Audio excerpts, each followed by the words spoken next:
Hello students, I am Alka Verma, Assistant Professor Bharati college of pharmacy Durg. Next अब हम बात करने वाले हैं पॉलीन्यूक्लियर हाइड्रोकार्बन के अगले कंपाउंड फिनेंथ्रीन के बारे में। तो फिनेंथ्रीन हमने अभी तक कवर कर लिया है, एंथ्रासीन और फिर नेप्थेलीन। नेक्स्ट हमारा है फिनेंथ्रीन। तो फिनेंथ्रीन क्या बोल रहा है? फिनेंथ्रीन मतलब इसका आप स्ट्रक्चर देख रहे हैं, ये है फिनेंथ्रीन का स्ट्रक्चर। तो इसका बेसिक स्ट्रक्चर एंथ्रासीन के जैसा ही होता है, मतलब इसमें भी 3 बेंजीन के कंपाउंड्स होते हैं। पर एंथ्रासीन में क्या होता था, वो लगातार जुड़े रह रहे थे, है ना, तीनों। जैसे कि आप ये देख रहे हैं, ये इस तरीके से एंथ्रासीन के डेरिवेटिव्स हैं और एंथ्रासीन ऐसे 3 लगातार जुड़े रहते थे। लेकिन फिनेंथ्रीन में भी 3 बेंजीन रिंग होते हैं, पर उसका पोजीशन जो है वो चेंज हो जाता है। क्या बोल रहा है फिनेंथ्रीन के बारे में? Definition: phenanthrene is the isomer of anthracene. It is a polycyclic aromatic hydrocarbon compounds of 3 fused benzene ring system. ठीक है, मतलब 3 बेंजीन रिंग जो है फ्यूज सिस्टम से जुड़े होते हैं। नेक्स्ट, या हम इसको ऐसे भी लिख सकते हैं और ऐसे भी। अगर हम इसमें नंबरिंग की बात करें तो हम इसमें नंबरिंग कैसे करेंगे? 1 2 3 4, देन आफ्टर हम 5 6 7 8 और 9 10 हमारा जो पोजीशन होगा वो होगा ये। वैसे ही हम लोग इसमें भी नंबरिंग करते हैं। ठीक है, उसके बाद क्या बोल रहा है? स्ट्रक्चर ऑफ फिनेंथ्रीन में it is also a planar molecules like anthracene. मतलब ये एंथ्रासीन के जैसा ही प्लानर मॉलिक्यूल्स होता है। ठीक है, फिर उसके बाद क्या बोल रहा है? इसका स्ट्रक्चर की बात करें तो वही बताना चाह रहा है कि हर एक, मतलब इस स्ट्रक्चर में हर कार्बन के साथ एक हाइड्रोजन जो है वो अटैच होता है। हर कार्बन के साथ आप देख रहे हैं, हर एक कार्बन के साथ हम शो नहीं करते हैं, पर हर एक कार्बन के साथ एक हाइड्रोजन जो है वो अटैच होता है। फिर क्या बोल रहा है? The sp2 orbital overlap which each other with the s orbital and 10 hydrogen atom of C and CH bond, that is sigma bond. ठीक है, कभी भी हाइड्रोजन और कार्बन के साथ हमेशा कौन सा बॉन्ड बनता है? Sigma bond. और इसमें हाइब्रिडाइजेशन की अगर हम बात करें तो होता है sp3 हाइब्रिडाइजेशन, sp2 हाइब्रिडाइज जो है वो ऑर्बिटल होते हैं। और अगर हम बात करें रेजोनेंस की तो हम लोग को अब बताना पड़ेगा कि किस तरीके से इसमें रेजोनेंस होते हैं। तो रेजोनेंस का मतलब हम लोग जानते हैं बॉन्ड का डीलोकलाइजेशन, मतलब एक बॉन्ड फिर सिंगल बॉन्ड, डबल बॉन्ड, इस तरीके से बॉन्ड अल्टरनेटिव चेंज होते रहते हैं, उसी को हम कहते हैं रेजोनेंस। तो ये जो है ये स्ट्रक्चर है कि किस तरीके से जो एक फिनेंथ्रीन का रिंग है वो किस तरीके से रेजोनेंस स्ट्रक्चर शो करेगा। तो इसका ये पहला, सेकेंड, थर्ड एंड ये फोर्थ, फिफ्थ, मतलब ये 5 तरीके से जो है रेजोनेंस स्ट्रक्चर शो करते हैं। नेक्स्ट सबसे इंपॉर्टेंट टॉपिक है हमारा मेथड ऑफ प्रिपरेशन। ठीक है, method of preparation of phenanthrene. Phenanthrene का हम प्रिपरेशन मतलब इसका सिंथेसिस कैसे कर सकते हैं। तो जिसमें जो 2-3 सिंथेसिस के नाम हैं वो नाम से पूछता है एग्जाम्स में कि हार्वर्ड सिंथेसिस या शोर सिंथेसिस, इसको हम शॉर्ट नोट में नाम से भी आने वाला इंपॉर्टेंट क्वेश्चन है ये। फर्स्ट क्या बोल रहा है? आइसोलेशन ऑफ कोल टार। ठीक है, हम लोग कोल तार का आइसोलेशन करके भी फिनेंथ्रीन का प्रिपरेशन कर सकते हैं।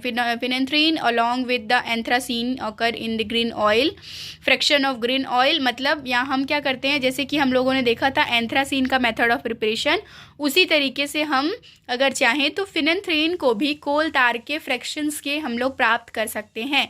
मतलब हम लोग कोल तार का आइसोलेशन करेंगे तो हमको जिस तरीके से एंथ्रासीन मिल रहा था उसी टाइप से हमको फिनेंथ्रीन भी मिल जाएगा, क्योंकि हम लोग देख रहे हैं फिनेंथ्रीन का स्ट्रक्चर और फिर एंथ्रासीन का स्ट्रक्चर लगभग सेम है। तीनों में बेंजीन रिंग अटैच है। सिर्फ डिफरेंस क्या आ गया है कि फिनेंथ्रीन वाले स्ट्रक्चर में पोजीशंस चेंज हो गई है और एंथ्रासीन में वो लगातार एक के बाद एक 3 रिंग अटैच हैं। नेक्स्ट इंपॉर्टेंट है ये हैवर्थ सिंथेसिस। हैवर्थ सिंथेसिस में क्या बोल रहा है? Phenanthrene is obtain from the naphthalene and succinic anhydride by Haworth synthesis. In the first step naphthalene is treated with succinic anhydride in the presence of aluminium chlorides and give 4 keto 4 naphthyl butanoic acid. मतलब first step में हमको जो बोल रहा है, तो हमने ले लिया नेप्थेलीन को हमने रिएक्ट कराया सक्सिनिक एनहाइड्राइड के साथ। ठीक है, in the presence of aluminium chloride. ठीक है, AlCl3। तो हमको जो हमारा पहला प्रोडक्ट मिला है, फर्स्ट प्रोडक्ट जैसे आप देख रहे हो, इसका नाम क्या है? 4 कीटो 4 नेप्थिल ब्यूटेनोइक एसिड। ये हो गया हमारा फर्स्ट स्टेप। अब हमको सेकेंड स्टेप में क्या बोल रहा है? In the next step is it reduced in the presence of zinc, mercury and hydrochloric acid to give 4 naphthyl butanoic acid. मतलब हमको क्या करना है? जो हमारा फर्स्ट स्टेप में कंपाउंड मिला हुआ है उसको हमको क्या कर लेना है, यहाँ पे आप देख रहे हैं सेकेंड स्टेप है ना। सेकेंड में हमको क्या करना है, फर्स्ट स्टेप में जो ये कंपाउंड मिला इसका हमको रिडक्शन करना है।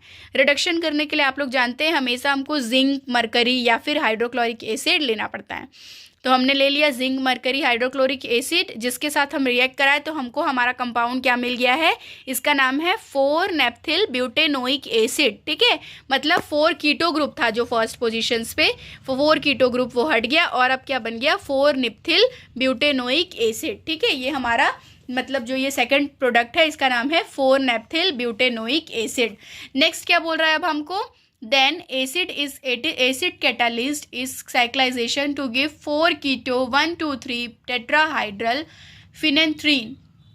ठीक है, अब क्या करेंगे हम इस कंपाउंड का नाम क्या है, 4-नेप्थिल ब्यूटेनोइक एसिड।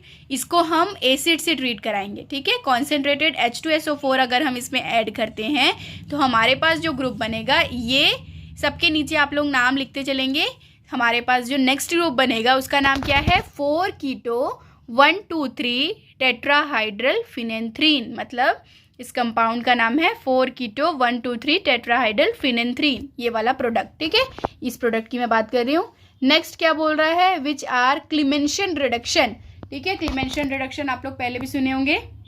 क्या करना है हमको, उसका Clemmensen reduction followed by aromatization to give phenanthrene.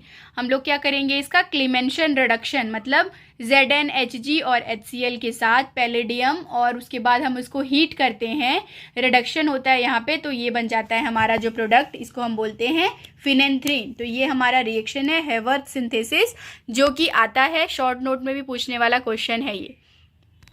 तो नेक्स्ट अब आप लोगों का क्या है, नेक्स्ट मेथड ऑफ प्रिपरेशन, शोर सिंथेसिस। ठीक है, हम लोगों का नेक्स्ट है Pschorr synthesis, most important question है ये। क्या बोल रहा है शोर सिंथेसिस में, ortho nitrobenzaldehyde is subjected to Perkin reaction with sodium phenylacetate to produce alpha phenyl ortho nitrocinnamic acid.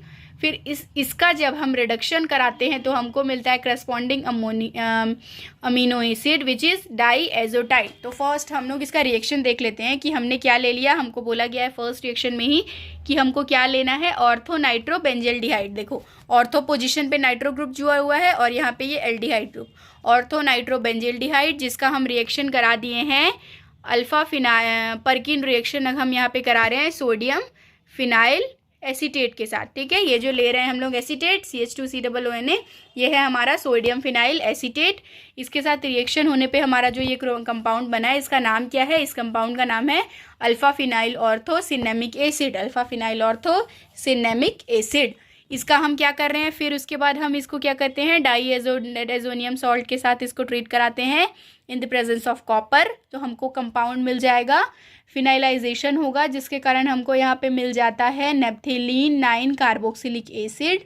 ठीक है, जो मिला है कंपाउंड नेप्थिलीन 9 कार्बोक्सिलिक एसिड, जिसको हम फिर से ट्रीट करेंगे। हम अपना कंपाउंड को ट्रीट करते हैं, फिर से हीट करेंगे। हीट करने के बाद कार्बन डाइऑक्साइड CO2 और कॉपर दोनों के प्रेजेंस में जब हम ट्रीट करते हैं तो हमको मिल जाता है फिनेंथ्रीन। ये इंपॉर्टेंट रिएक्शन है शोर सिंथेसिस। यहाँ पे आप लोग नाम लिखते चलेंगे। देखो जैसे कि लास्ट में हमको मिल गया है फिनेंथ्रीन। नेक्स्ट अब क्या देखना है हमको, प्रॉपर्टीज। फिनेंथ्रीन की प्रॉपर्टीज क्या होती है, तो बोल रहा है phenanthrene is a insoluble in water but soluble in most organic solvent such as carbon tetrachloride, ether, chloroform and benzene. मतलब फिनेंथ्रीन एक ऐसा कंपाउंड है जो किसी भी पोलर सॉल्वेंट, ठीक है, ऑर्गेनिक पोलर सॉल्वेंट में इनसॉल्यूबल है, लेकिन किसी भी नॉन पोलर सॉल्वेंट जैसे कि क्लोरोफॉर्म, टेट्राहाइड्रल और ये बेंजीन में जो है वो हमारा सॉल्यूबल है। ठीक है, केमिकल प्रॉपर्टीज देख लेते हैं। तो केमिकल प्रॉपर्टीज में क्या बोल रहा है, first oxidation reaction. Oxidation reaction मतलब हम फिनेंथ्रीन ले लेंगे, ठीक है, उसके K2Cr2O7 के साथ H2SO4 के प्रेजेंस में रिएक्शन कराते हैं तो हमको मिल जाता है फिनेंथ्रेक्यूनोन। जैसे हमने एंथ्रासिनिन का कराया था सेम वैसा ही हम फिनेंथ्रीन का कराएंगे तो हमको मिल जाएगा फिनेंथ्रेक्यूनोन। नेक्स्ट हम रिडक्शन करेंगे, सेम वैसा ही रिएक्शन है जैसा आप लोग अभी तक एंथ्रासीन नेप्थेलीन का पढ़ते आए हो, सेम वैसा ही रिडक्शन, ऑक्सीडेशन, ब्रोमिनेशन इसका भी करा दो। और नाम जो है जहाँ जहाँ एंथ्रासीन या नेप्थेलीन लग रहा था वहाँ पे नाम जो है वो चेंज हो जाएगा।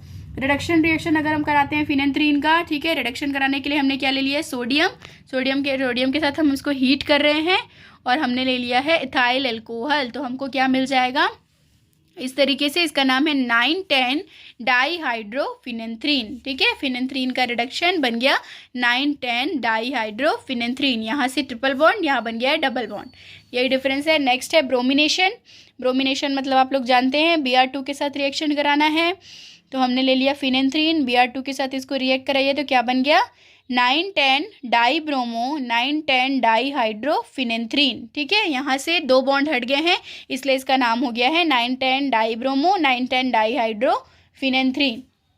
ये तो हो गया एक ब्रोमिनेशन। अगर हम ब्रोमिनेशन चाहें तो FeBr3 के साथ भी करा सकते हैं, जैसे आप लोग ये देख रहे हो, ठीक है। फिनेंथ्रीन का अगर हम Br2 या फिर FeBr3 इन दोनों के साथ रिएक्शन कराते हैं तो हमको मिल जाता है 9 ब्रोमो 9,10 डाईहाइड्रोफिनेंथ्रीन, ये है इसका नाम। वहाँ पे क्या था 2 ब्रोमो थे इसलिए 9,10 डाई ब्रोमो था, यहाँ पे एक ही ब्रोमो है इसलिए इसका नाम है 9 ब्रोमो। यूज़ क्या बोल रहा है, phenanthrene has very little industrial importance but phenanthrene is used in widely distribution in common bile, morphine, alkaloid, sex hormone and cholesterol. ये सारे जो आप लोग बेसिक्स पढ़ रहे हो इसके मेन स्केलेटल स्ट्रक्चर की अगर हम बात करें तो उसमें हमको फिनेंथ्रीन देखने को मिलेगा। मॉर्फिन्स वगैरह या सेक्स हार्मोन के जितने भी स्ट्रक्चर्स आप लोग पढ़ेंगे आगे तो उसमें आपको बेसिक जो एक बेस स्ट्रक्चर्स है वो आपको फिनेंथ्रीन का ही मिलेगा, ठीक है। नेक्स्ट आ जाएगा आप लोगों का डेरिवेटिव्स ऑफ फिनेंथ्रीन। क्या है फिनेंथ्रीन के डेरिवेटिव्स, तो फर्स्ट हम लोग देख रहे हैं फिनेंथ्रिक्यूनोन्स, ठीक है। अगर हम लोग ऑक्सीडेशन कराते हैं तो हमको एक डेरिवेटिव मिलता है फिनेंथ्रिक्यूनोन। नेक्स्ट डेरिवेटिव्स है हमारा फिनेंथ्रिक्यूनोन K2Cr2O7। अब इस फिनेंथ्रिक्यूनोन का प्रिपरेशन हम कैसे करेंगे, तो आप लोगों ने पढ़ा है केमिकल रिएक्शन में कि किस तरीके से करते हैं। ये वाला रिएक्शन आप लोगों ने देखा है, उसी तरीके से आप लोग यहाँ कर दो। तो ये हमको हो गया इसका मेथड ऑफ प्रिपरेशन कि अगर आपको फिनेंथ्रीन से फिनेंथ्रिक्यूनोन बनाना है तो K2Cr2 के साथ K2Cr2O7 के साथ H2SO4 के प्रेजेंस में रिएक्शन करा दो तो हमको क्या मिल जाएगा फिनेंथ्रिक्यूनोन। तो यहाँ पे हमारा खत्म होता है फिनेंथ्रीन एंड इट्स डेरिवेटिव्स। तो मिलते हैं नेक्स्ट वीडियो में, थैंक यू।